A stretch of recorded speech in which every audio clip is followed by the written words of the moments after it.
presentation is on how we paved our way to the communities in terms of sustainable energy development. And Vladimir, please, next slide. So we came up with the idea that there could be, somewhere in one day that we can sit somewhere and think, yes, so our local community become really energy independent, and but in some cases, it takes time to imagine if anyone, if there anywhere in the world a community that has being energy independent, and there are like Costa Rica officially is almost 100% producing energy from renewable sources, and there are lots of communities across the world that more or less performs like that. And then again, Vladimir, can you skip to another slide?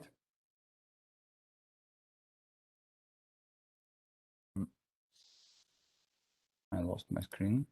Yes, so here are some of them, like Samso in Denmark, or if we have a look to the like New York 5 years ago, nearly 5 years ago, it was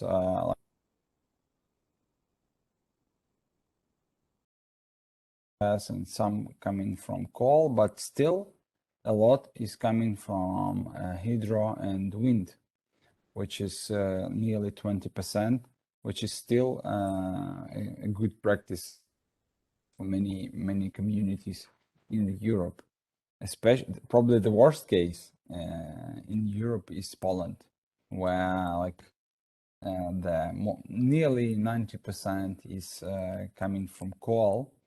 The worst energy source you can even imagine at this moment, and only I mean 5% are coming from what we can call renewables. Next slide, Vladimir. I have a lot of them. And so we are coming to the idea with our communities. So what we can do, we can just rename them or claim them being energy efficient or sustainable or whatever you like. This is the same like there was a concept like 10 years ago about smart cities, smart communities, and it doesn't work. You can call the community whatever you want, but if the citizens of the community are not smart, are not energy efficient, sustainable, and use any word, any characteristic, it doesn't work. So that means a lot of efforts has to be done, has to be taken by the local community, by the authorities, by instance energy efficient. That takes time. It cannot be done in one session of a council or any other meeting. And we started working in that direction. Next slide, Vladimir. We started working with Ukraine, and we see that the Ukraine is the worst in terms of energy efficiency in Europe. But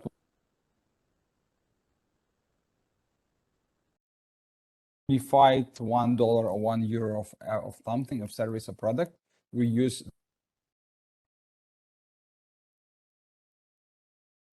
means that we have a huge. I'm so sorry for interrupting you, MAKSYM. Would you be so kind to switch off your video? Just switch it off, and everything will be okay. Okay.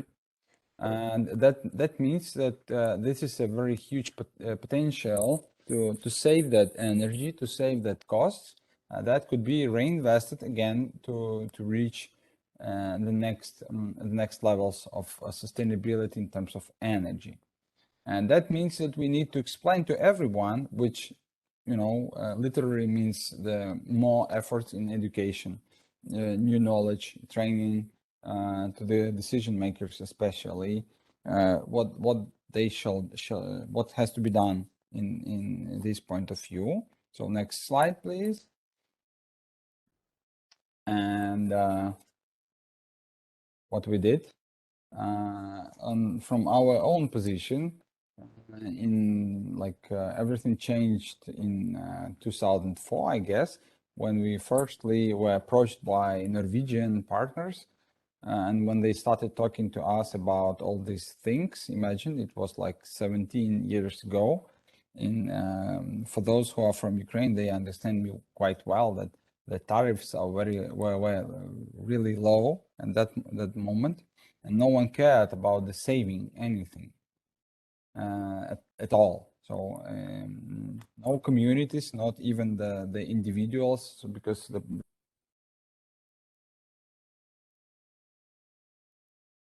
has to be done. So, but anyway, as researchers, we started doing something, and as educators, we started construction, some kind of the educational program for the administrative and technical stuff. And then the vision became, being formed in our heads. The next slide, Oliver. And so we started with simply translation and let's say adapted version of the Norwegian guide for the municipalities on municipal energy and climate planning.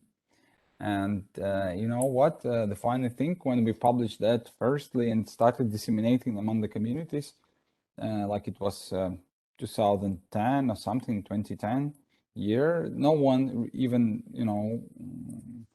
cared about that. But then when after the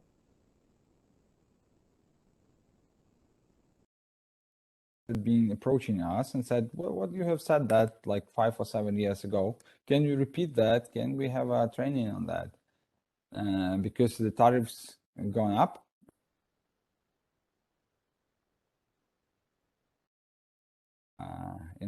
Of truth. And next slide, please, Oliver. Then in 2014, we finally finished first like publicly visible work, which was a sustainable energy action plan for our own city, Ivano-Frankivsk, till 2020, which was completed in terms of as an obligation from our city on the Covenant of Mayors.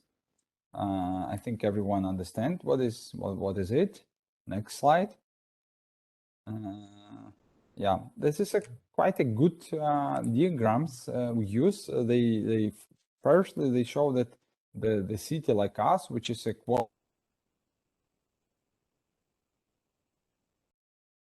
of the similar size in across the Europe, like we use the British cities or other cities, so we are very similar.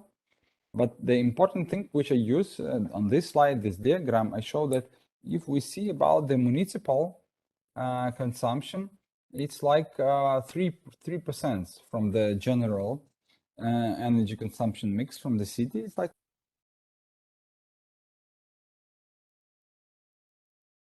individual apartments and buildings where the people live. It's like 42%. And I say every time, if the municipal authorities will reduce the consumption of energy in all the public buildings they really do care about, in 2 times, in the scale of the city, it will give like 1.5% in the best case, and I mean only 1.5, and if everyone of us like living in our apartments, flats, houses, if we reduce by 10%, it will give more than 4% of reduction, like three times more than if the municipal community will reduce the consumption by 2 times. It's very, demonstrative diagram that gives understanding to many people, and especially to white public. And because sometimes they say, let them do the first step, which actually they did.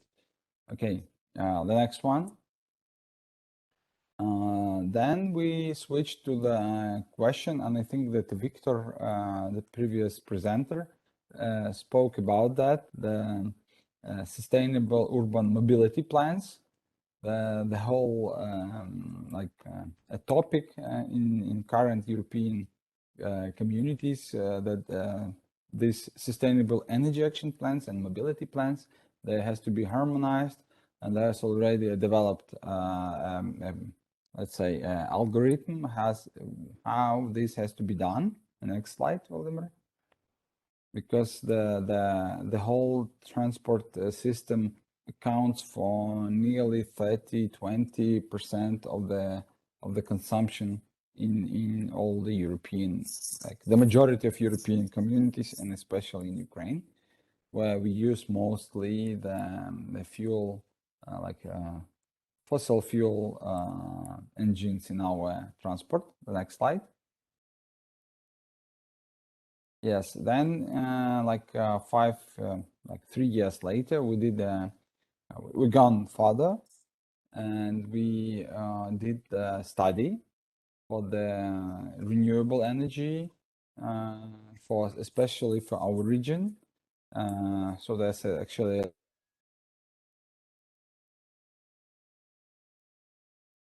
next slide. Very short overview. What is it about?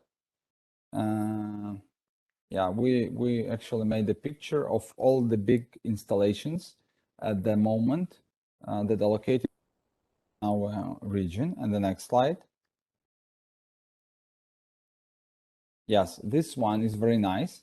It shows that the potential of the energy potential of all renewables in our region, because there was a discussion on how shall we use in our region small hydro because of the potential environmental problems related to them, because they sometimes they simply cut the flow of the rivers, especially the mountain rivers, where the flow is not so intense.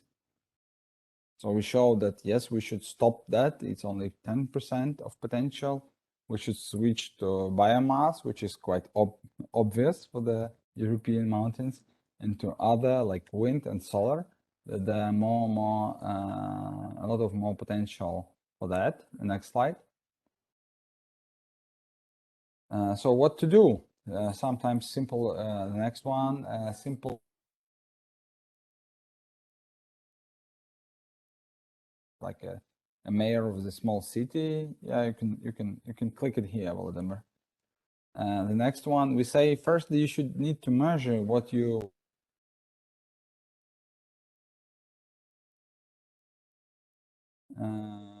yeah, you should do the measurement. Volodymyr, next one. Yeah, so we even selected the top 5 worst energy efficient fails, what the worst you can do when you do something without inspection, or you do installation like a flipping installation without not the whole building envelope, but the separate apartment or the level. The bad installation of everything you can even imagine, especially doors and windows. The bad quality of those windows and doors separately, and surely the ventilation, which gives the good quality of living or being there, studying, education, doesn't matter. The next one. So another option, which is a good one option, you can perform the inspection of building in terms of energy performance.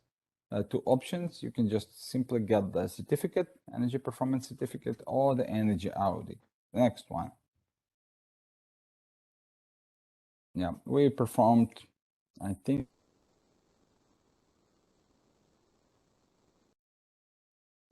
not only in other region, we got lots of different experience, which may give us the more or less a picture on this topic. The next one. Lots of equipment. Next one. We did the trainings. because I mentioned you about the need to explain what we do and what need to be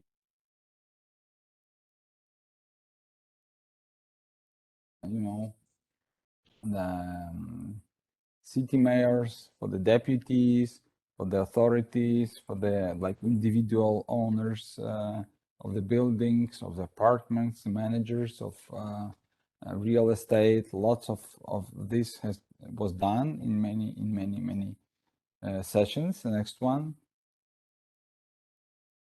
Yeah, then we say that sometimes it comes to a very personal thing where the habits can influence the overall situation. And there was anonymized picture of temperature at which the people sleep in the night. I mean, which is already programmed on the programmers at home. And this is quite, illustrative one, where more or less the low-income countries have higher temperature than the high-income countries in the night. The next one. So we even try to show to stress on the point that even on the like sitcoms, you see that the people are especially in the winter time, they have a lot of clothes, and which is quite unusual for Ukrainian normal people living in normal apartments, where because they are overheated. That means that the energy bills are high, but sometimes they are subsidized by the country, by the budget, government, which creates, unequal play in totally unequal situation on this market. Next one.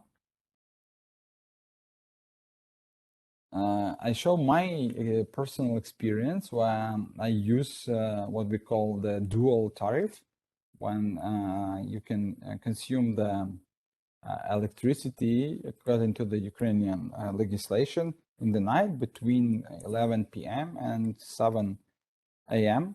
It's like 2 times cheaper than in the normal time, and that means that you can just explain everything and arrange everything in your house, but to consume energy in the nighttime instead of doing that in the daytime, and that gives a quite good understanding. Like blue one is the day and the red one is night, and you see that I made a lot of efforts with myself and all my relatives living, my family members, to consume more energy in the night than in the daytime.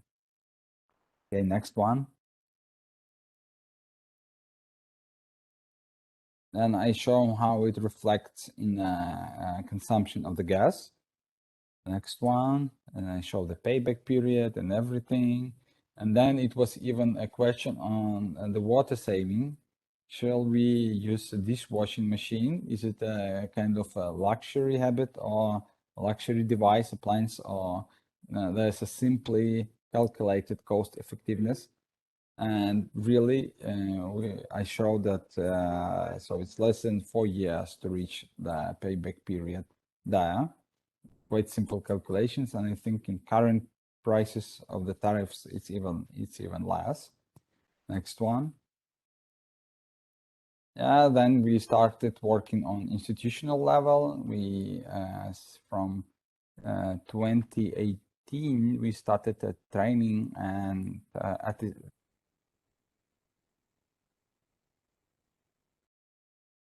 next one.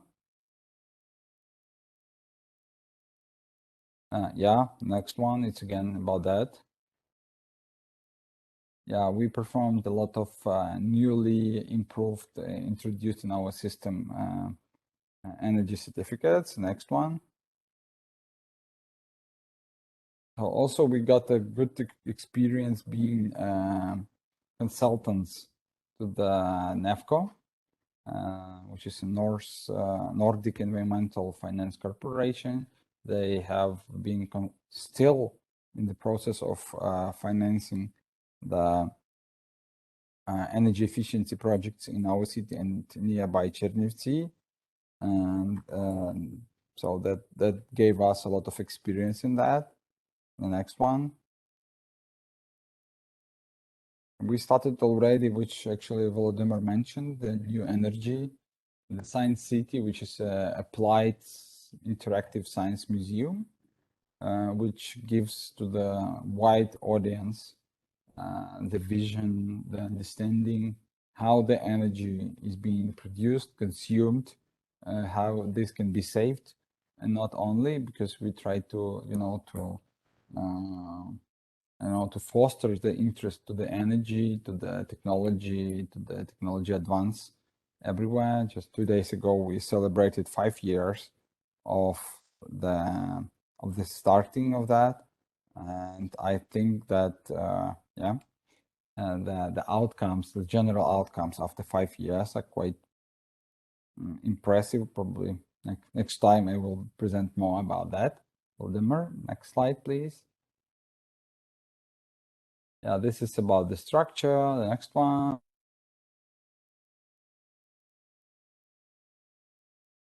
Which I would like probably to stress because I'm a bit out of the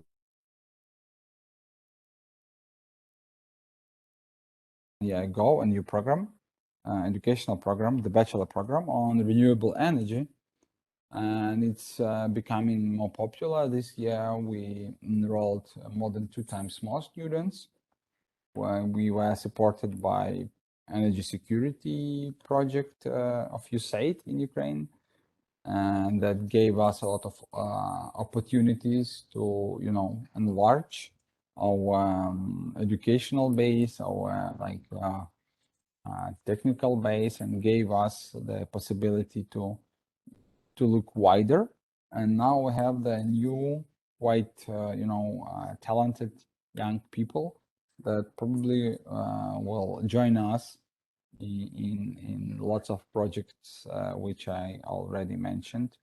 So I think at this moment I will stop that because it will consume a lot of more time than it was planned.